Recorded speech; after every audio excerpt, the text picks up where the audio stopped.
Nu ko? Porsche īstais aparāts. Bauda acīm un smaidam sejam. Ja tev beņķī ieliek tik ātri, tad tu vēl vari arī šeit pieturēt pats sevi, ka tu netici tam ātrumam, kā tu pātrinies. Šitie te pārslēdzēji priekšā uz kaut kādu off-road un on-road, šitie ir ļoti speciāli.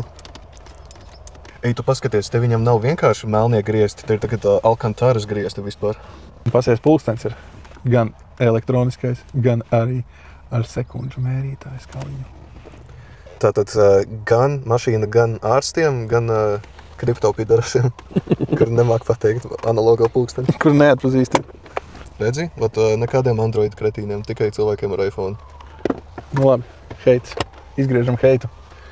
3 atmiņas sēdekļiem. Tas nozīmē, ka īpašniekam ir vismaz 3 blakus sēdētāji.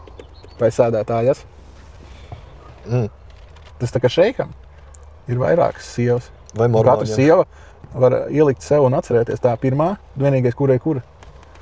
Vai arī vismaz 2 vīri. Jā, ritīgākā musulmaņu mašīna. Jā. Vai arī mormoņu. Vai arī tiem, kuriem patīk dalīties. Tie arī ir ventilējumie beņķi, bet arī tagad jāapskās, vai šitie arī, ne, šitie ir apsildāmi tikai aizmugurē. Aizmugurē tikai apsildām, bet kas man interesē, kas šī papoga ir?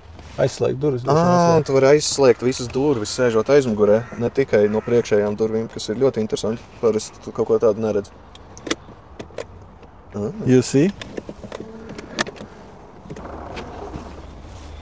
Kas nav viņā? Kāds sporta rezervas ritens, kāds sarkans. Riktīgi. Viņš nāk pats ar savu gaisa pumpi, lai tu vari piepumpēt, un viņš vēl ir vakumā. Viņš nav attaisīts.